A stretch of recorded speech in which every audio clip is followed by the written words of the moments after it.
اضغط على اوكي. وادي زي ما انت شايف كده الويندوز اتاكتف بكل سهولة.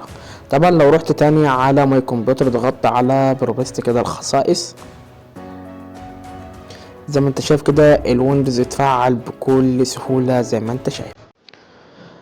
وادي كده اول ما فتحت الويندوز بتاعي لقيته ان هو عايز يتاكتف، تمام، لان الويندوز بتاعي مش متفاعل بعد ما عملت نسخه جديده. لقيته ان هو عايز يتاكتف. طبعا الخلفيه السوداء دي برضو جايبها انه لازم يتاكتف الويندوز.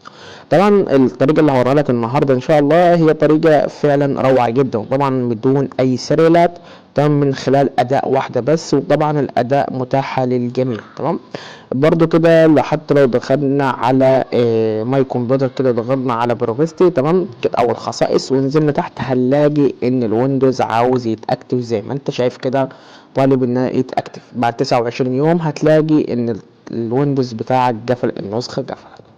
طبعا بكل سهولة طبعا هنروح للأداء اللي أنا وريتها لك ده دلوقتي، تمام.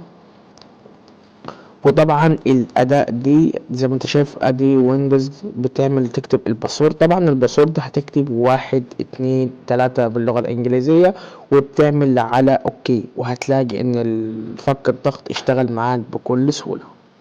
زي ما انت شايف كده فتح معانا الضغط. انا كده مش هفك ضغط، انا هفتح الأداء على طول، تمام. كده بضغط عليها وادي الويندوز ده لود، وادي بضغط عليها وبضغط على اوكي كده او يس، وبنتظر لغاية ما بتظهر الاداء معايا.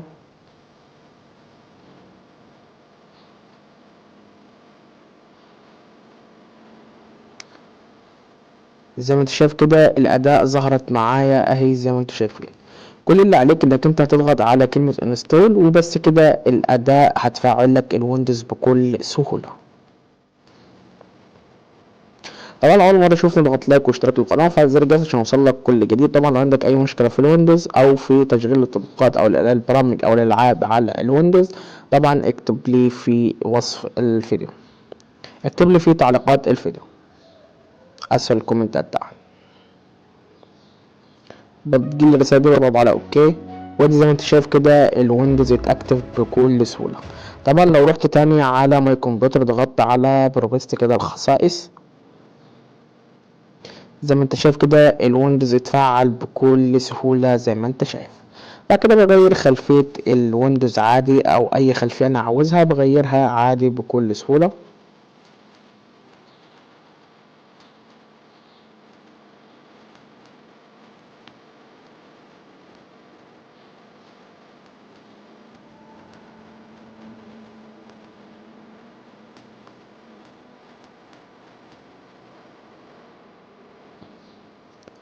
بعد كده سحبت الخلفية دي. طبعا الخلفية دي خلفية السايبر، تمام.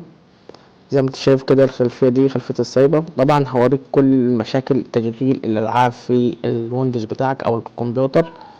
وزي ما انت شايف كده الويندوز اتفعل بكل سهولة، مفهوش اي مشكلة. طبعا لو جاتك اي مشكلة اكتب لي تحت في تعليقات الفيديو.